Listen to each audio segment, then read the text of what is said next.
Hi, everybody. Today's April 11th, 2022, and I'm back for my second video of the evening, so you're not seeing double, and you didn't miss a day. I'm just doing two, but I won't be here tomorrow, so this is kind of serving for my video for tomorrow. All right, now I'm going to be very careful here, okay? This is a very difficult topic related to what Lori Vallow and Chad Daybell will soon face in a court of law. And so I want to go through a bit of the arrest affidavit and some of the facts that are associated with what happened with Tylee and JJ. Not so much what actually happened to them, but where the players were at the time that all of this took place. So let me get to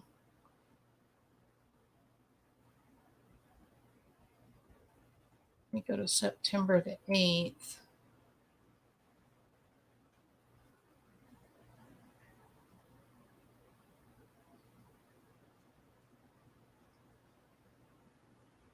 There was a place where Garth said,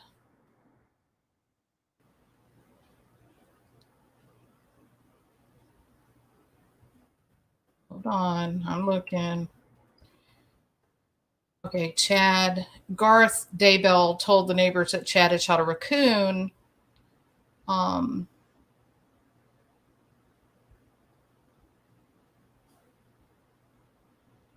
And that the fire pit behind the property was rarely used except for the last couple of months. And they were talking about June. Let's see. I'm sorry. They were talking about September and October. Reagan, who was the neighbor, Reagan informed the detectives there appeared to be frequent bonfires in the fire pit on the Daybell property over the last few months. And the first one she noticed was soon after Tammy's death, which was October the 19th. And we believe that that JJ lost his life on the 23rd of September. So there was like 2 or 3 weeks after JJ passes away, then Tammy dies. And the neighbors are now going, wow, there's a lot of bonfires going on over there. Now, she says that the first one noticed was sometime right after Tammy died. I wonder if maybe there was a bonfire the night of the 22nd or 23rd, and she just didn't notice that one because it wasn't a pattern. But then when the one comes later in October, then there's kind of that surprise, like, wow, they're really having a lot of bonfires. That's kind of strange, right? Now, and I have reason for me to comment on this. On September the 9th, and this would be when they believe that Tylee would have lost her life. Remember, they went on September the 9th, 2019. That was when Alex and Lori took the kids to Yellowstone National Park. And Chad texts Tammy at 11:53 in the morning. Chad he texts her at 11:53. He texts her again at 11:56. And then Tammy to Chad was like 3 hours later at 2:47. And then Chad responds at 2:48, I'm back home now. So that's about all that we know about the 9th, except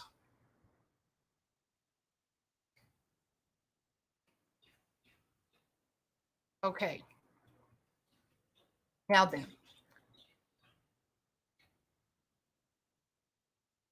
Melanie Gibb and her boyfriend David Warwick in Pleasant Grove, Utah, were interviewed on June 3rd, 2020. The detectives discussed in depth The weekend of September 22nd, 23rd, that's when they believe JJ lost his life, due to the fact that both Gibb and Warwick stayed at Lori Vallow's residence in Rexburg that weekend.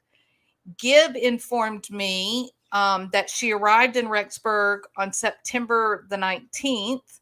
Soon after she arrived, Lori Vallow informed Gibb that JJ had become a zombie and pointed out behaviors such as sitting still and watching TV, claiming JJ said he loved Satan, and an increased vocabulary as evidence that JJ was now zombie. Gibb observed JJ's behavior and felt it to be the same as it had always been. And the last time that Gibb and Warwick verifiably saw JJ was the night of September the 22nd. Warwick informed us that it was late and that Melanie, Lori, and David Warwick were going to do a podcast. David Warwick said that JJ was acting up, and so Alex took JJ to his apartment. When Alex returned later that night, and I think it was sometime after 12, he was carrying JJ, who appeared to be asleep with his head on Alex's shoulder. Warwick specifically remembered this because he saw it as a tender moment. Warwick further remembered that when he woke up the morning of September 23rd, he asked Lori where JJ was. This was between 8 and 9 a.m., and Lori informed Warwick that Lori informed David and Melanie that JJ was acting like a zombie, had been crawling on the kitchen cabinetry, and had gotten on top of the cabinets in the space between the cabinet and the ceiling. She informed Warwick and Gibb that JJ had climbed up the cabinetry, that he had knocked a picture of Jesus off the refrigerator. Vallow then informed them that Alex had come and taken JJ. The FBI CAST team had analyzed Alex Cox's movements the morning of September the 23rd by his cell phone GPS. At 9:55 a.m., Alex is at Chad Daybell's property. He was there until 10:12. The pings on his phone locate Alex near the pond on Chad's property at the northern edge of his property.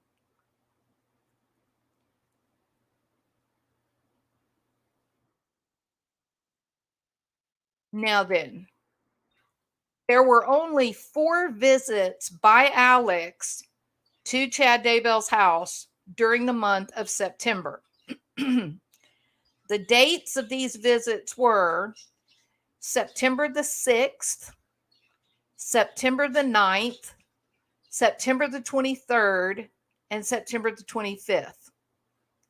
And obviously we know that those dates coincide with the last known time that September the 9th, that was the last sighting of Tylee. And September 22nd was the last known sighting of JJ.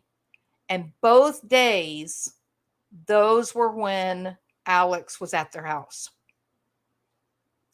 During the 2 visits on 9/6 and 9/25, Alex was up around the house. He was not out by the fire pit, and he was not out by the pond. The visits were very short. They're talking about 9/6 and 9/25. On 9/6, he was there for 11 minutes, and on 9/25, he was there for 17 minutes. And the one on 9/23, he was there for 17 minutes. The visit on 9/9 was very different. He was there for 2.5 hours. Now, if you watch Hidden True Crime, then she is friends with a forensic investigator. He's a medical doctor, and he goes out on locations and he investigates the conditions of the body in the setting of the crime and whatnot. And, he said what we've all kind of come to learn by the different cases that we cover, and that is, it's very difficult to dismember a body, and it's even harder to burn a body. It requires a high level of heat in a contained space for a long period of time. And, you just can't burn a body. We're here, we're tough. We're very tough. Our skin is very tough. And so this forensic investigator said that and I'm being sensitive here. Trying to be very careful. I'm not going to talk about anything that is inappropriate, I guess. But he said that with Tylee on September the 9th, that it would appear that they had a plan for how to dispose of her body. They had a plan, and it just didn't work. And that's why it just seemed like they tried multiple things, and none of it would work out like it maybe was supposed to. And that's very interesting to me, because that visit on September the 9th, that was 2.5 hours long. Chad Daybell or John Pryor is going to have a really hard time with that visit. That's the visit that's going to tie Alex with Chad. There's no way that Alex could be at Chad's property for 2.5 hours if he's just stopping by. Right? This is a real problem for Chad's defense. He can explain away 9/6, 9/23, and 9/25, but 9/9 is a huge problem with Alex being right by the fire pit for 2.5 hours. It's a big problem. The other thing that's going to be a big problem for them is they can't just go out and say, hey, judge, we're going to go out there and dig the whole damn yard up and see what we find. A judge doesn't like that kind of warrant. They want to know, what is right there that makes you think there might be something there? Well, when they pulled Alex's GPS and he had 2.5 hours at one location, and then he had 17 minutes at the pond, they said, why are you there? So they go to the judge. They say, we know he's there. Here's his GPS pings. And judge said, okay, go. You can look right there by the fire pit, and you can look over there by the pond. Right? And right where they chose, they ended up with two little bodies. So there again, Chad's got a problem. He's going to have a really hard time fighting that information. So the hinting of John Pryor during the preliminary was this idea that, Chad's property is open. There's no fence that keeps people out. And how's Chad supposed to know that Alex comes up on his property? Chad could have been at work, or he could have been over at his kid's house, could have been, doing something. And Lori and Alex could have gone over there and buried him on his property. Why would Chad Daybell be so dumb to plan on to try and bury these kids on his own property?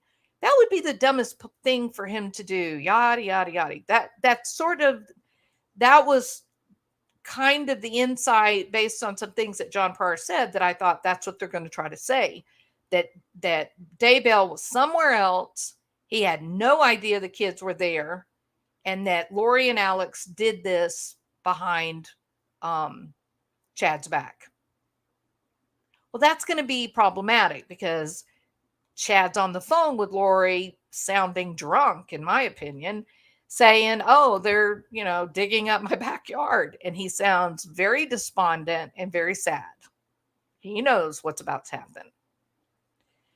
So I just wanted to kind of lay this foundation and think about the difference between what happened on the 9th of September and on the apparent 22nd or 23rd of September.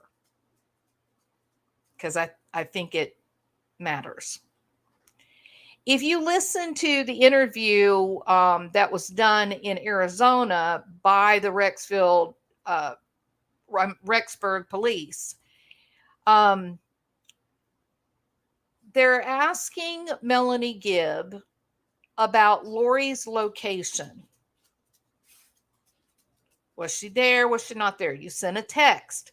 Lori sent a text that said, JJ woke up. I'll be right there. And they're saying to Melanie, and I would suppose they also talked to David Warwick, but we don't have that. We haven't seen that interview. But Melanie said, well, I don't know. I don't know what that could. I don't know why Lori would not have been there with us. I don't know where she was that she said, I'll be right back. JJ woke up. I don't know. Maybe me and David were upstairs. That's what she kept saying. Maybe we were upstairs. I just don't know. Now, this woman wanted to tell anyone that would listen everything she knew, right? She loved being in the middle of this. She loved the attention being in the middle of this. So, do we really believe that she doesn't know where Lori was when she says, I'll be right there, JJ woke up? Think about it.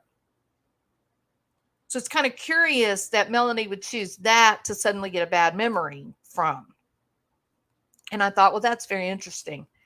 The other thing I thought was very interesting was Melanie's story about David Warwick having a very vivid dream. And that there were people being hurt in his dream. And he couldn't help them, but he wanted to, and he couldn't get away.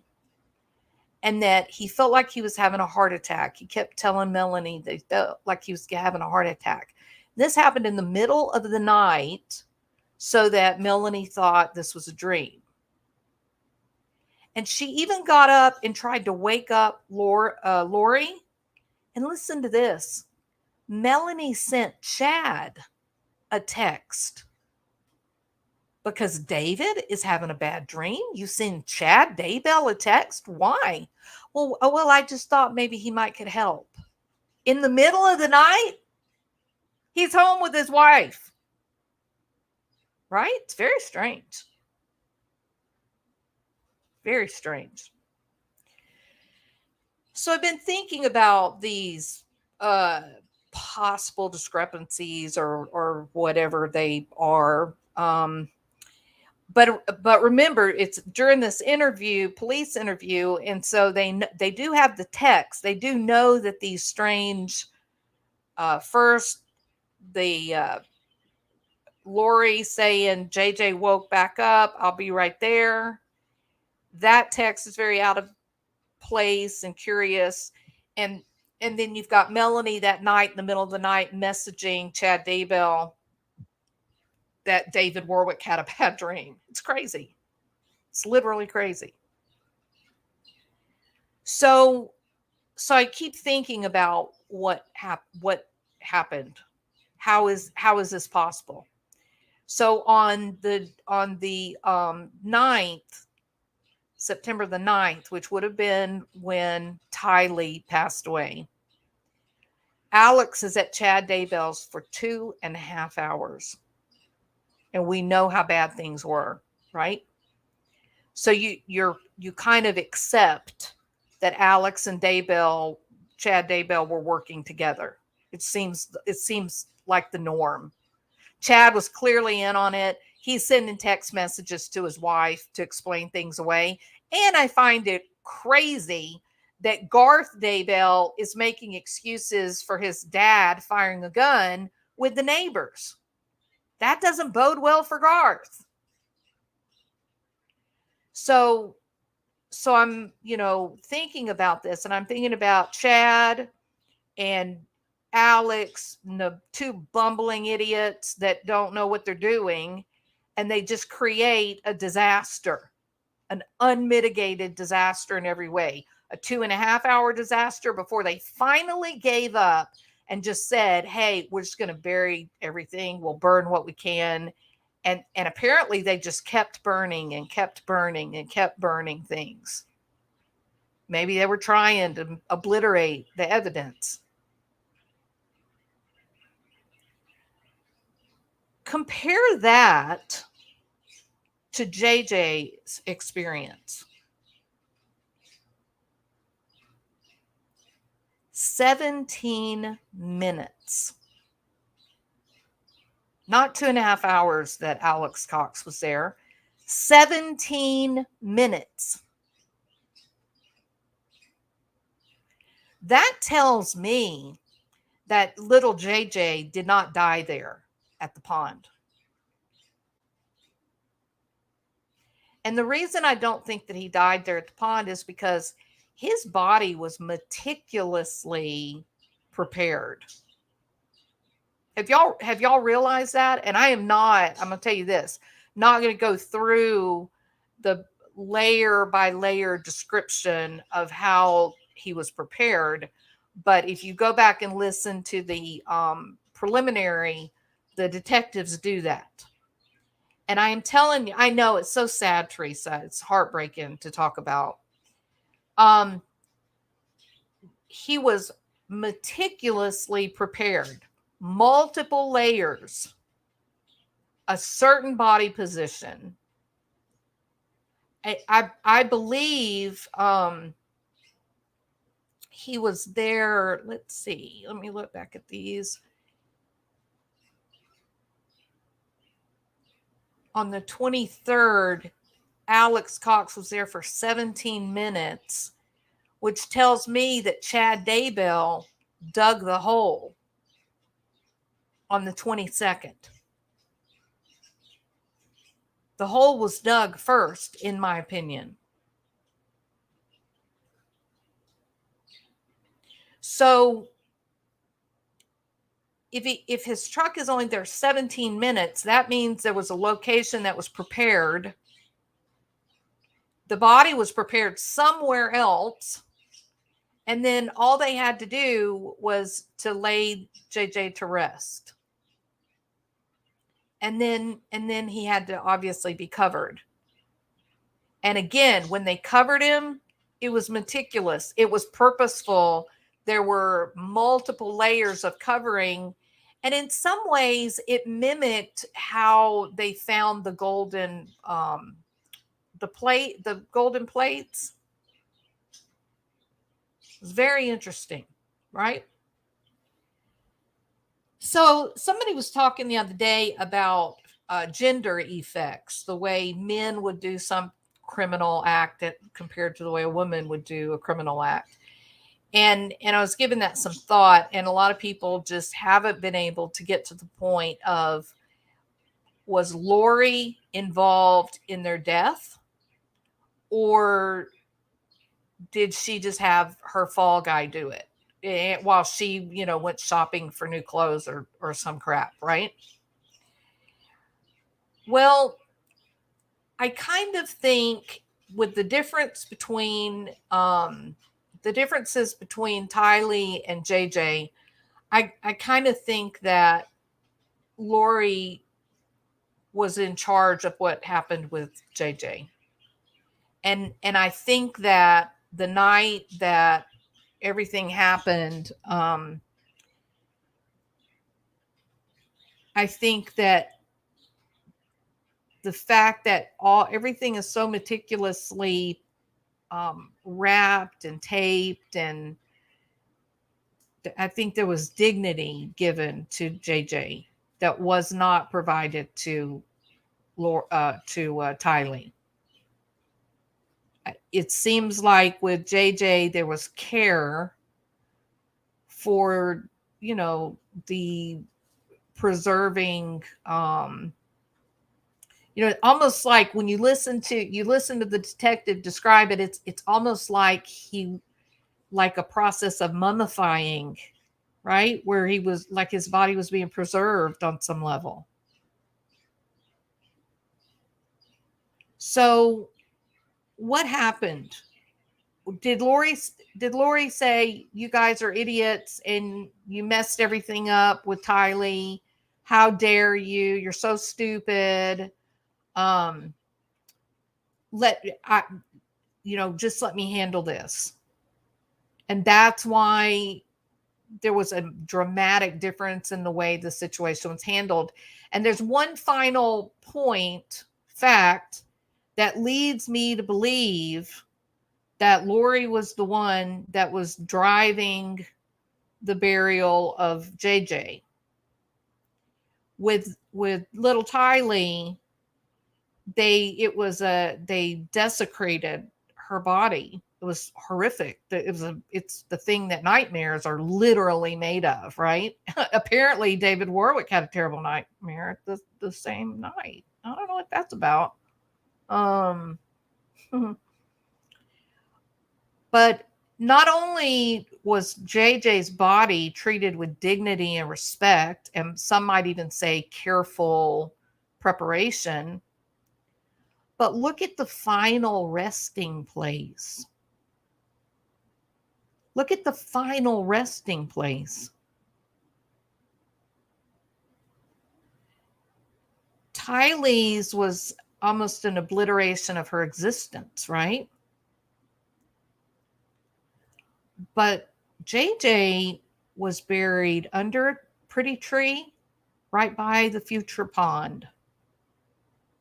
He was buried in a serene and lovely location. And Tylee was over by the pet cemetery.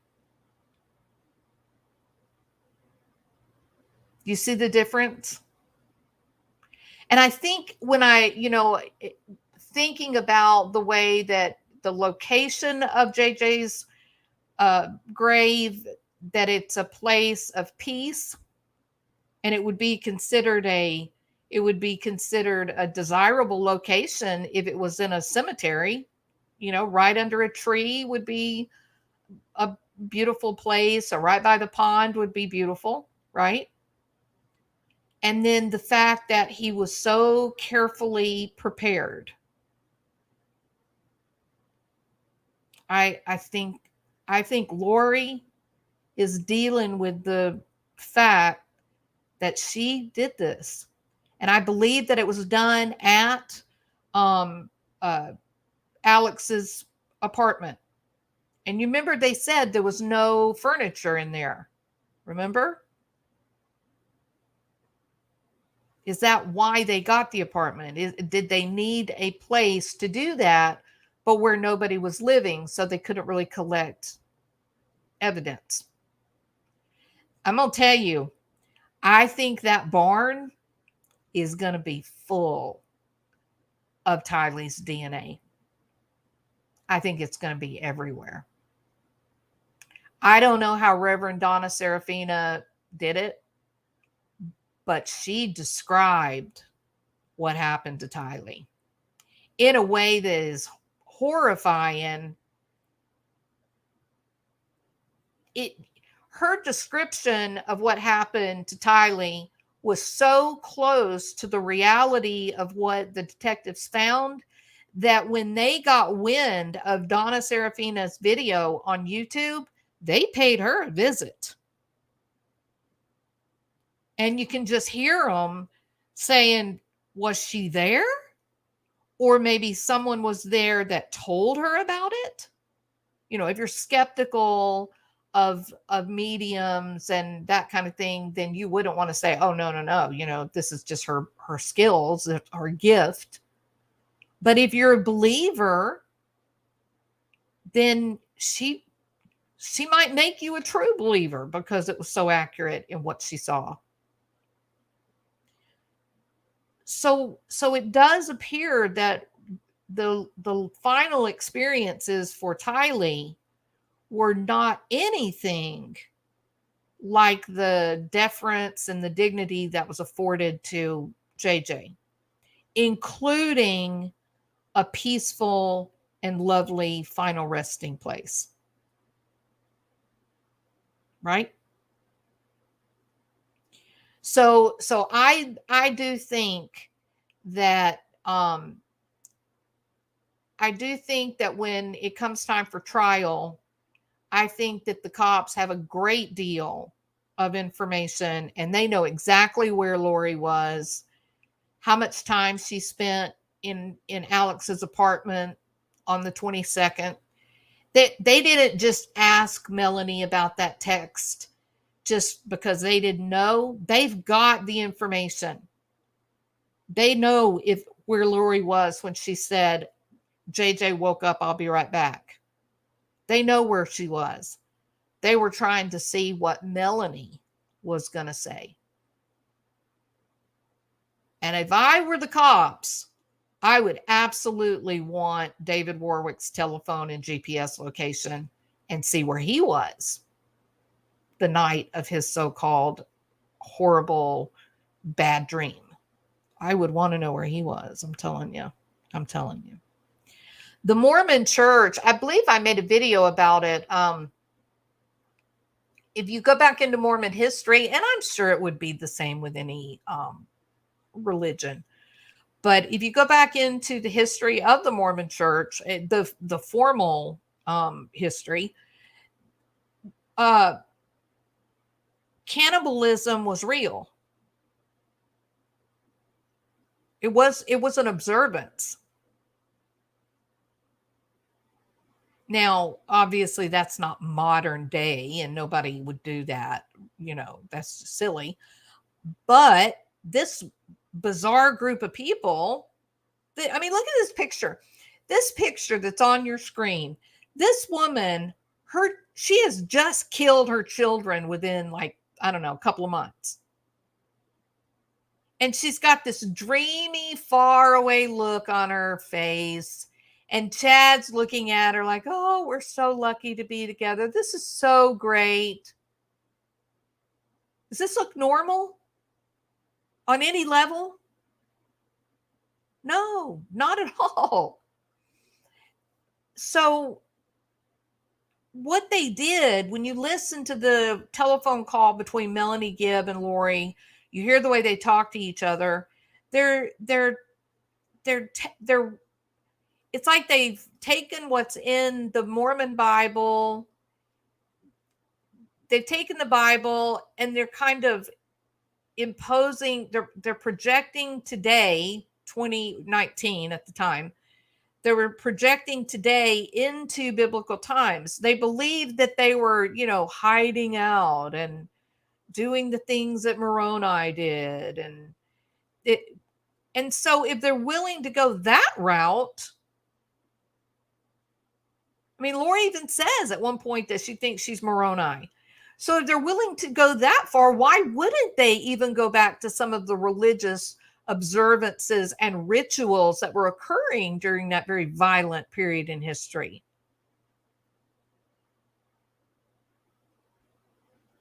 They're in the natural grocery store in Kauai. Ugh. Okay, so I do believe, I really think that Lori is going to have a great deal of motivation to talk. That was the whole point of this second video, to kind of wrap everything up and still stay in my 2-hour window. She's got a lot of motivation to talk. She's got a lot of motivation to take some of the heat off of herself. And I think she will talk. I think her attorney is very good at what he does. And I think he's not into all the silly drama and theater. And I think he's legitimately going to tell her, your only hope to avoid the death penalty, your only hope is to talk. Name names, give us information that they can verify. And, we might get to 25, 30 years. But if you're not willing to do that, you will die. So I kind of think that's what's going to end up happening. I think she's going to talk. I really do. I think she's going to talk. So, and when she does, it shall be very interesting who gets named. Yeah. So the other video that I just did, I kind of lay out evidence, Lori seems to have been dealing with bipolar. She had some what appears to be delusional type thought. She sometimes she referred to Melanie Pulowski as her daughter, and Melanie's children. Lori would say that those were her grandchildren. Not like in a playful, happy way, but like it really was her grandkids that had stuff going on, or, you know. So Zach described several instances of things that were highly suspect, quite curious. Zach also said something interesting about Alex. He said Alex had always been unusual. He described Alex as always had been strange. That kind of makes me think maybe Alex was dealing with some psychosis too. Because like I said, there is that heavy genetic component, especially schizoaffective disorder. It wouldn't be unheard of if one sibling has it that another one might have it. That wouldn't be unheard of. And didn't Melanie Pulowski's mother, Lori's sister, didn't she quit eating? Isn't that what killed her? So it's possible that might have been some psychosis type of problem. So, there's a lot that's happened in the history. This is verified, good information. This is not gossiping. This is not speculation, making things up. These are facts that come out of police reports and family interviews and things like that.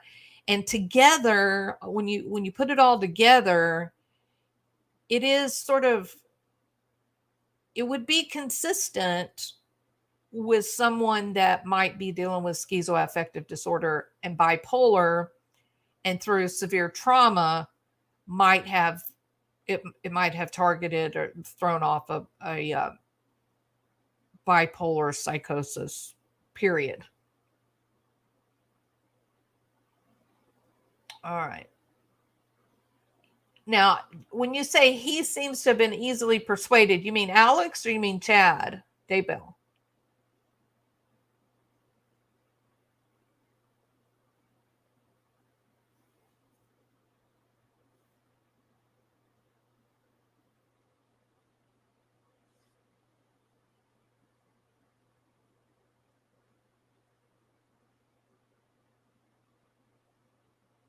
Oh, we're lagging. Alex. Yeah, no, I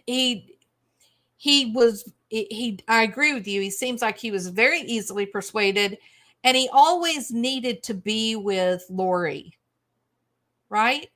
Wherever Lori moved, Alex was there, and he would come at the drop of a hat. So it seems like in a lot of ways, Alex was really dependent on Lori.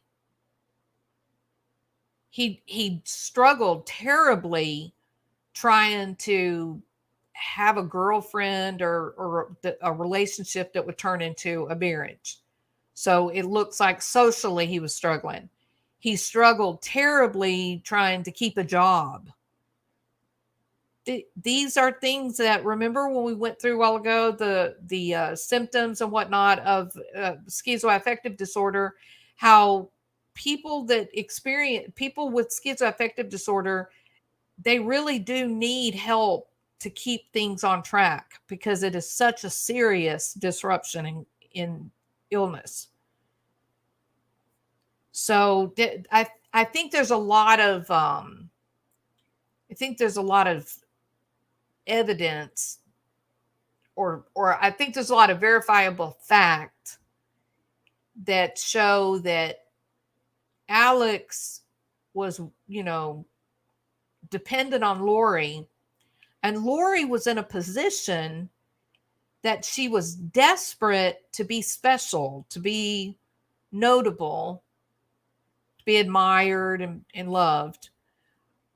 But she just didn't manage emotions well at all. She was, really kind of detached and out of it. So, think Alex was in love with Lori.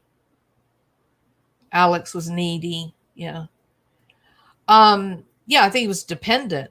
I think he was 100% dependent on Lori. And without Lori, he didn't know. Zach talks about how they would all get together and go do fun things. The guys, in the family, go do fun things. And Alex rarely went with them. Rarely. Wouldn't really go anywhere with Charles and Zach and Adam. So there's evidence that Alex was socially limited in what he could understand and what he could do, and yet he turns around and he has this hair, just this unbelievably fast marriage to Zulema. And Zulema didn't even tell her child that she got married. So why did they get married? Her own son did not know that the man dying on the bathroom floor was his mom's husband. He had no idea. Isn't that odd? Why? Why would she do that?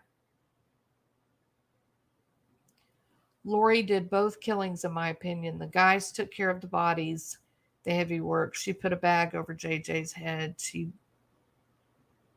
We don't know that though, Marguerite. But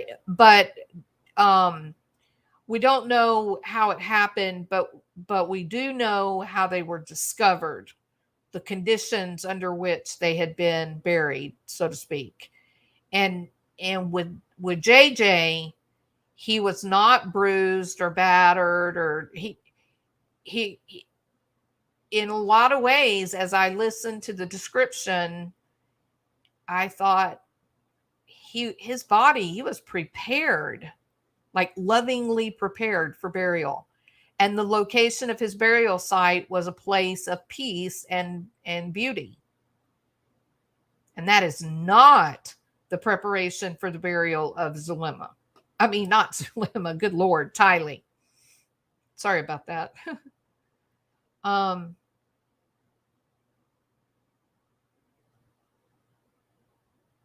Lori's dad is confirmed to be schizophrenic, and mom looks crazy. Lori's dad is a schizophrenia?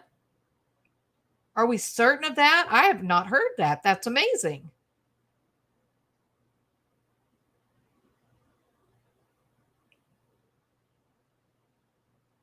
Oh, Betty, 3:15. You better get some sleep, girl. Thank you so much for being here. I appreciate it so much.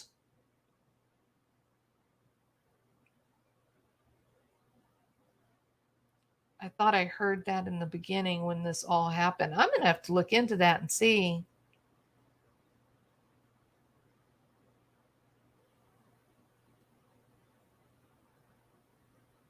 Okay. So,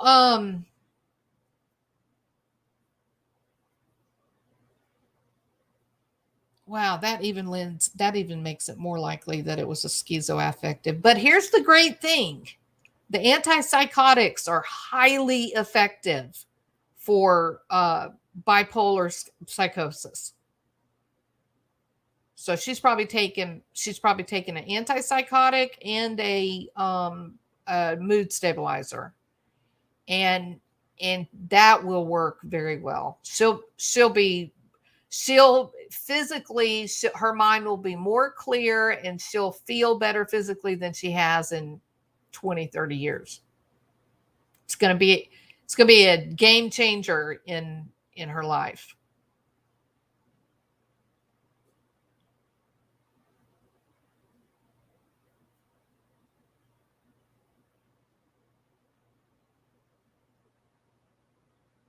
I don't think I know about the 6-week-old baby, Zelda. Whose baby was it?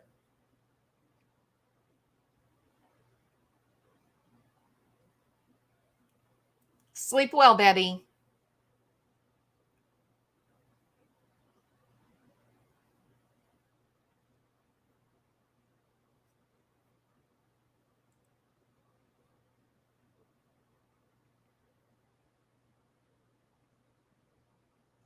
I'm just waiting for Zelda to say whose 6-week-old baby that was.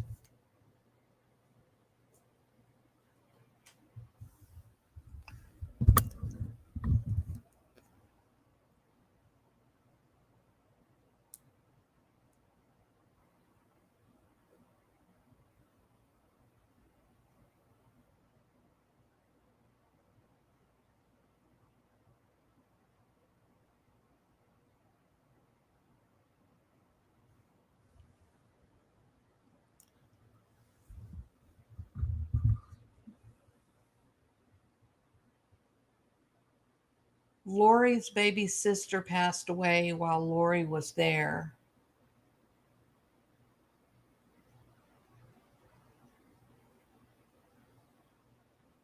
Oh my goodness.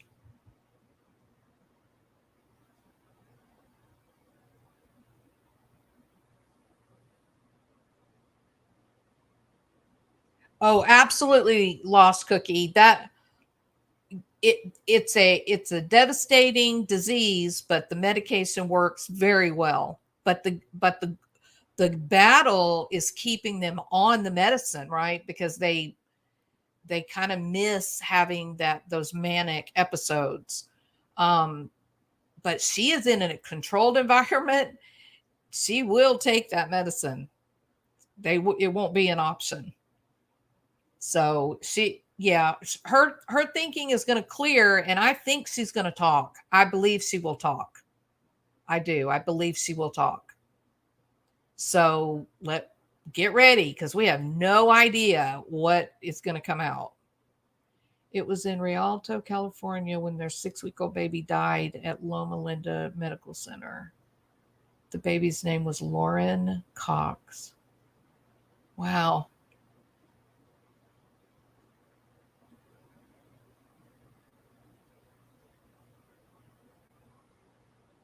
Interesting.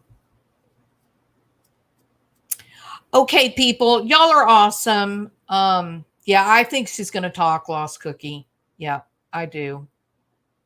I think is her name. I'll find her obituary. It was before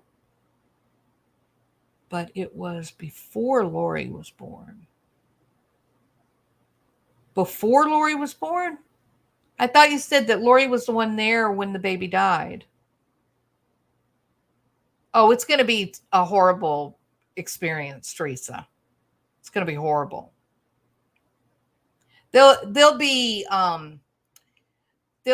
a day where they may even decide to maybe, keep the public out when they talk about the bodies and whatnot.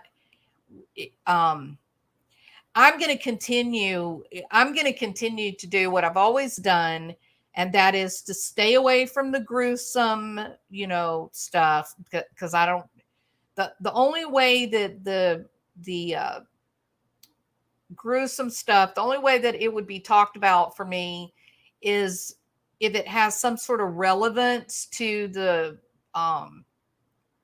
psychology of what took place. And so that was one of the reasons that I wanted to do this topic on its own video, so I can say trigger warning, but how else do you talk about this idea that Lori seems to have been involved with what happened with JJ, but she may not have been involved with what happened with Tylee, that may have been Alex and Chad, and that they were bumbling fools and didn't know what they were doing. And so, Lori took over what happened with JJ. And if that's the case, does that explain where Lori was? Was she in the apartment with Alex when she sends the text and says, "I'll be right there. JJ woke up," there are lots of these types of instances where it looks like Melanie Gibb has some explaining to do. You know what I mean? So if Lori has a clear mind and she can clear up these questions that law enforcement has, then I think there's going to be some more people that are going to end up with charges.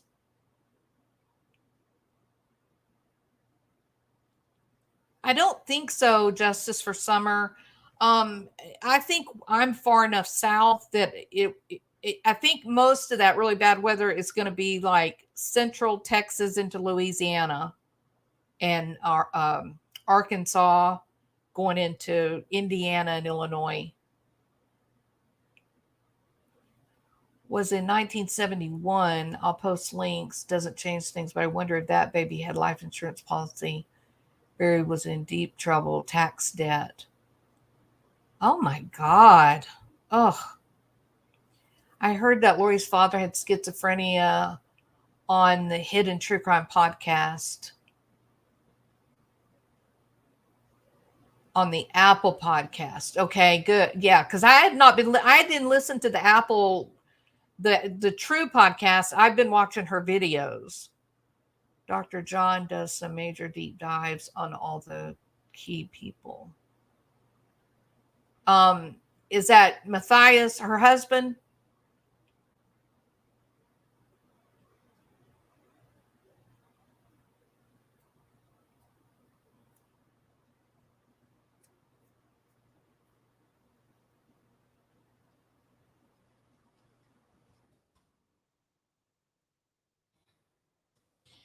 Yeah, Teresa. And to be fair, so I've worked in a an ICU burn unit, right? So that, if you know how horrible that situation is, it is, to see something in an operating room. It's a much different thing to see something, though, that's more how do I say this? So when there's serious burns, amputations are normal, not normal, but many times people that are badly burned, their fingers are badly affected, their legs, their feet, right? So a lot of times people that are badly burned, they'll also have prosthetics. Okay, there's been amputations. You got to remember, if you're in a hospital, you've got trained surgeons that have the proper equipment and excellent training and everything they need. And they've got the right medications to slow bleeding and all that. And so, they can do these amputations in a way that are not so violent. But people that don't know what they're doing and they don't have the types of machinery and whatnot that's required, it's different. It's nearly impossible. If you've ever seen anybody try to clean a deer, the skin is very tough, very tough. Muscle is very tough, and bone and joints are nearly impossible to saw through. Nearly impossible. Our maker, God made our bodies very, very strong. So, yeah, whatever went down with Tylee, it was a whole different thing. And I guarantee you that shed or barn or whatever they call it, I guarantee you they got DNA everywhere in that barn. Let me tell you something else that bothers me. So, part of the story of the Chins is this supposed pendulum. If you know what I'm talking about when I'm talking about Chad's pendulum, put a 1. I just want to make sure I'm not saying something y'all don't know what I'm talking about. You know about the necklace? It was a necklace that he found in the sanctuary of the church. He believed that that God left the necklace for him. He was cleaning up the sanctuary. Do y'all know what I'm talking about?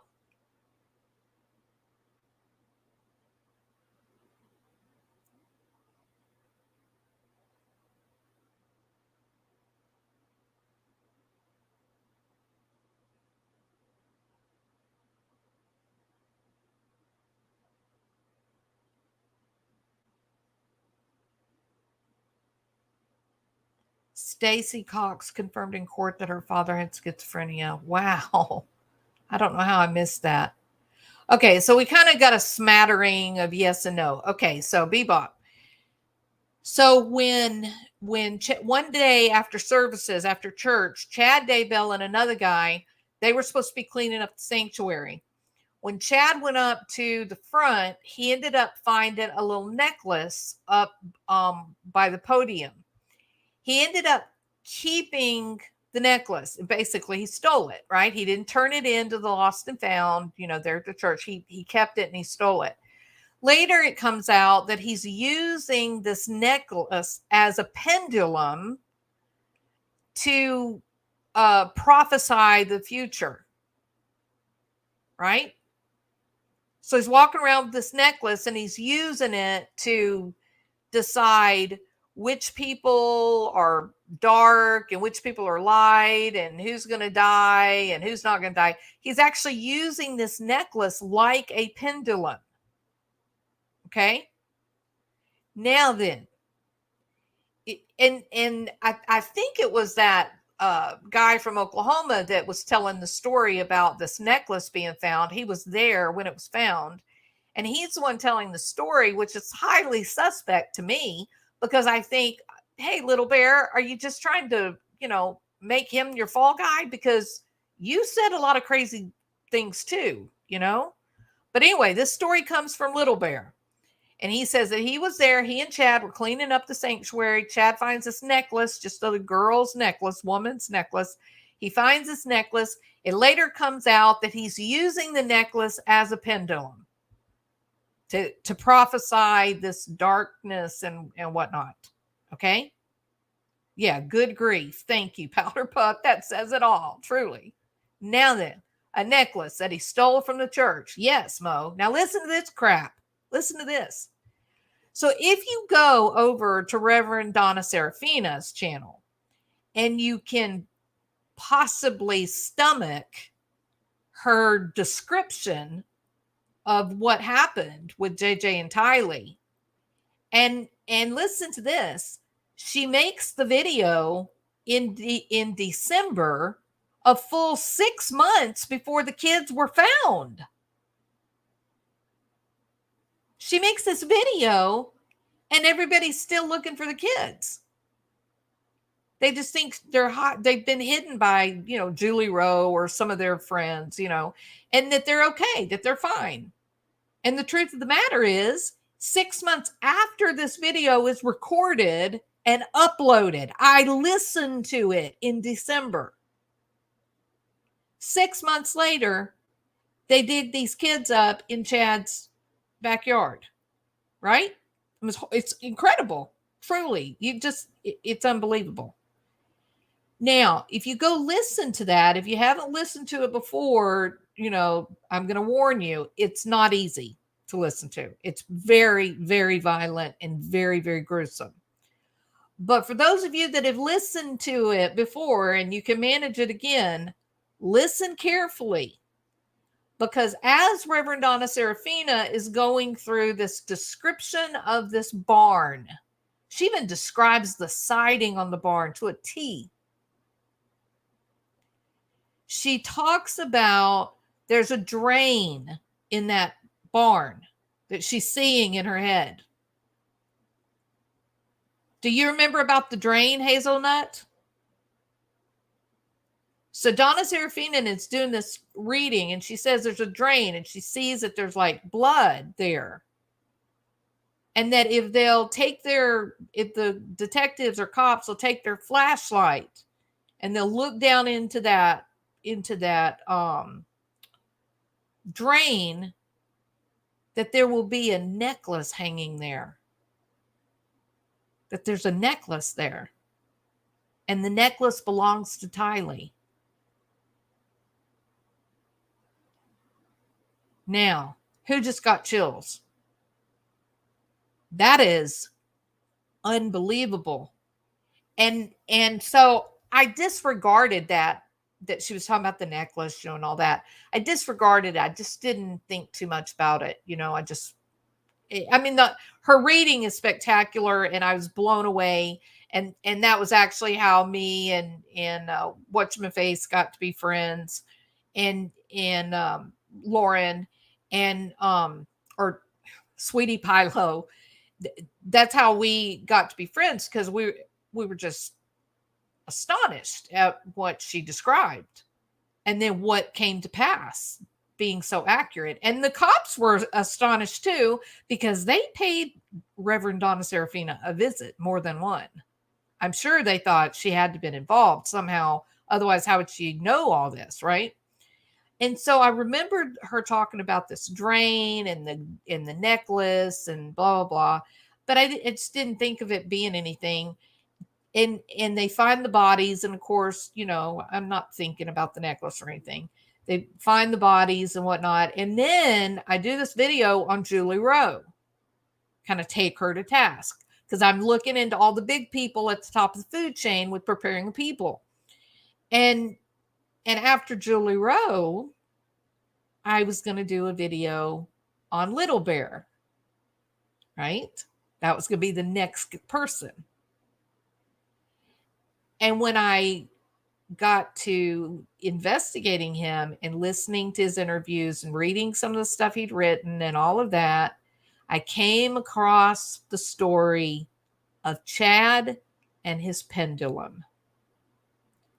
And I felt afraid, literally afraid.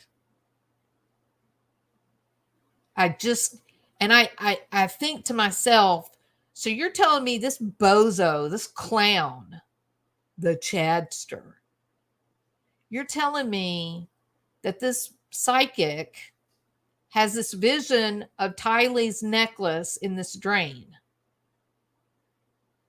And then supposedly Chad finds a girl's necklace in a church, and he's using that to portend and prophesy the future and people's spouses from other periods of time and whatnot. So is Little Bear telling us that Chad has Tylee's necklace?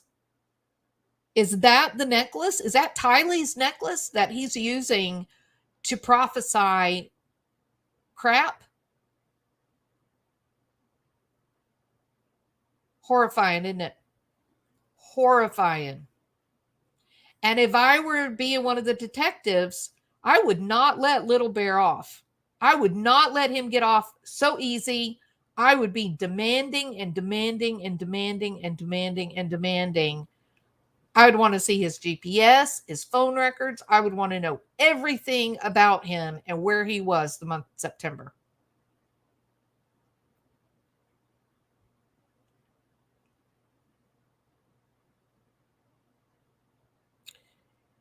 According to Reverend Donna, the report that she sent to Rexburg law enforcement is contained in Arizona's document dump. Wow. Exactly, Diane. Yes.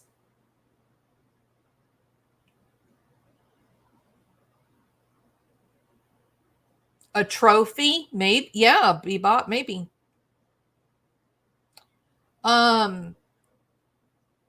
The part about the multiple bonfires and the freezers in the house makes more sense now. Yeah. Yeah.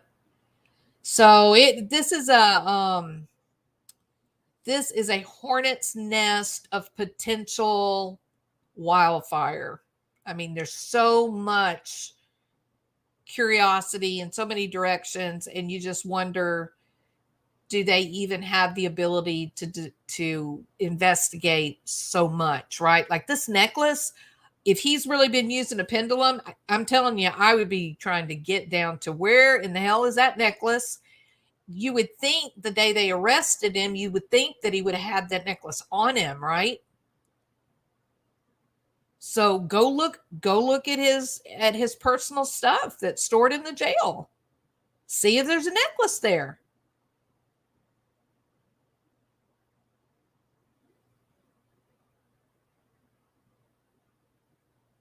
All right. Sean Little Bear is an Indian chief from Oklahoma who was wrapped up in Lori Vallow, Chad Daybell, Jason Mao, all their crap.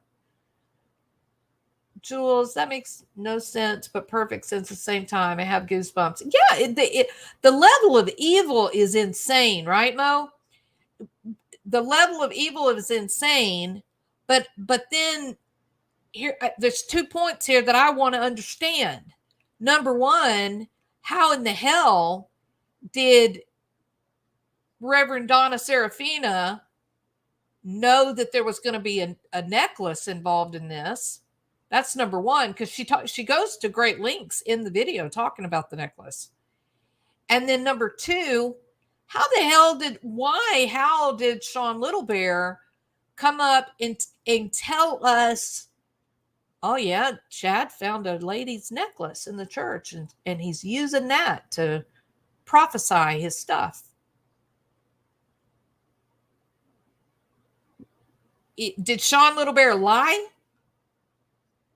Did he lie? Maybe he knew about Serafina's reading, and that was a way to cast suspicion on Chad.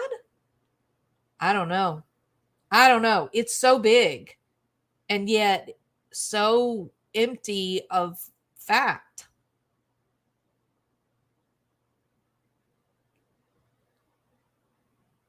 Little Bear is desperately trying to distance himself from Chad's cult, but he's deeply involved.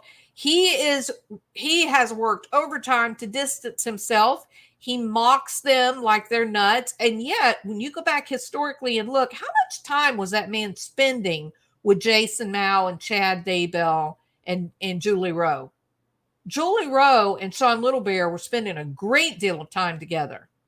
And Julie Rowe knows more about this crap than Chad Daybell does. Yeah. Highly, highly suspect that Sean Little Bear goes on and says, oh yeah, Chad found a girl's necklace in the church, and that's his pendulum that he's using. Oh, there's no way of knowing, Mama Mo. There's no way of knowing. There's a young person's death associated with Chad Daybell when he was a teenager. It's just no way to know.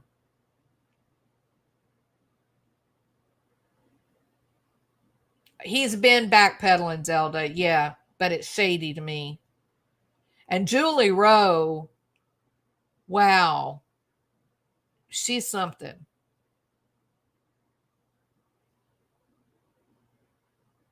In India, they cremate bodies with fires by the Ganges River all day and night.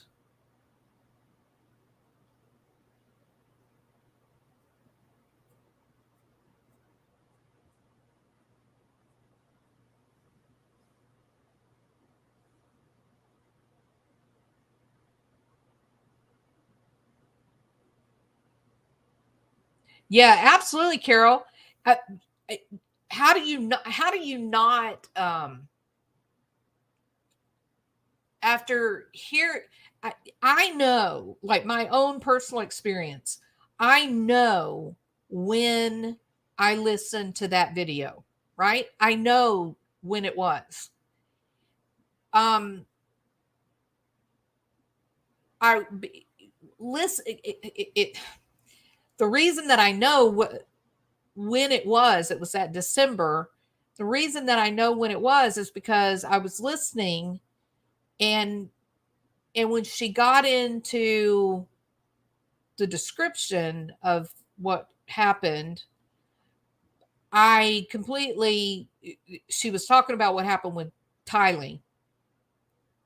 And I was just horrified, right? When she started talking about the cannibalism stuff, was horrified. And I thought, oh my God, this woman is horrible. She's a nightmare. And I turned it off. And I thought to myself, why am I listening to this?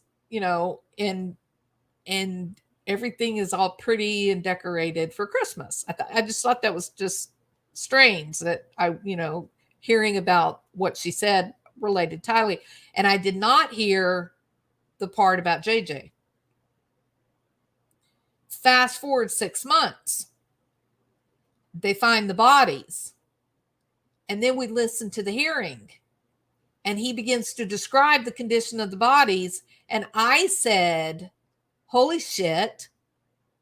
He's describing what Reverend Donna Serafina said. And I went back and re-listened at that time then and was completely blown away at the level of detail. And it wasn't accidental. A couple of things that were that matched. It's this long story and the deaths of 2 children that were so dramatically different. And she picked up on how she says in the reading, she says they were killed at 2 different times. She says it. It's crazy. It's crazy. If y'all haven't listened to it, y'all should go listen to it. It's unbelievable. Yeah, it's like the game Clue combined with the worst horror movie ever made, except it's real life. Very good description. It's exactly the perfect description. See, Strawberry Wine did the same thing. You just can't believe it when you're listening to the description and you're just like, my God, she knew. Like she really knew. And I had the same exact reaction when I heard Sean Littlebear say that Chad found that necklace and that he was using that stolen necklace out of the church to do his prophecy stuff. And I just kept remembering Donna Serafina and that necklace being in the drain, and that necklace belonged to Tylee. I remember it plain as day. I'm just sick, just nauseated. They could get if Chad's got that necklace, if he had it that day that he got stopped and arrested, they could get that necklace and they could take it to Colby Ryan or to Zach, and they could tell you if that was Tylee's necklace. They could tell you. And maybe they've already done it. It's possible that they've done it and they already know, and it's a matter of just the trial. Same with me. Exact same experience, Mama Mo. I turned it off. I couldn't stand it. But then when they found the babies, I was like, oh my God, what was that woman's name? What was that woman? And I ended up, finding it. And when I listened to it again, I couldn't believe it. I couldn't believe it. Yep.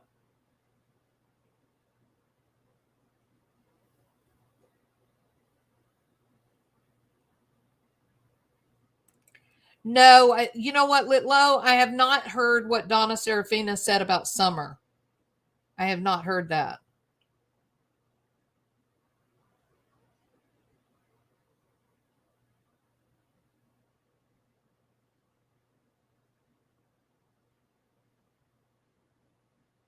Tammy was at work. Chad is a loser. Chad did nothing. Even the publishing the book company. Do you know who started it? Tammy Daybell is the one that started the publishing company. That was her company. She was carrying Chad along. He was a loser, weak ass. He was a nobody.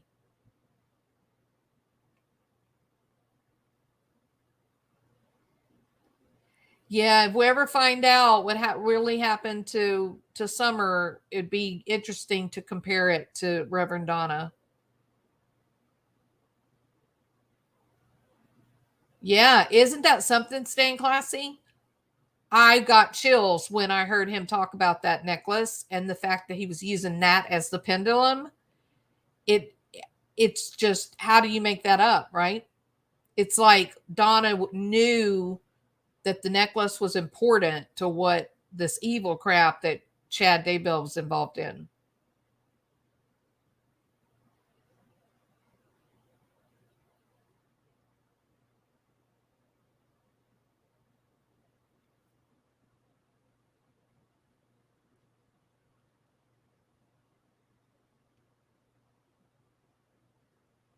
Yeah, Zelda. He's lazy, no good.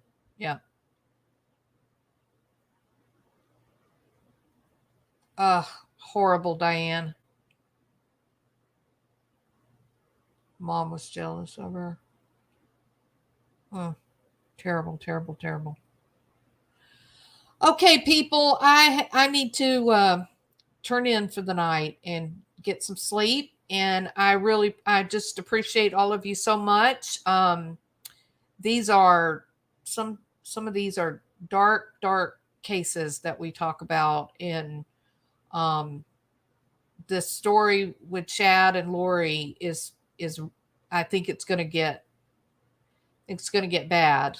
Um, I have the same thought about Summer Wells too. I think when it finally comes out, it's gonna be pretty awful. I I keep thinking really that Don is not the one. I don't think he's a good guy, not by a long shot.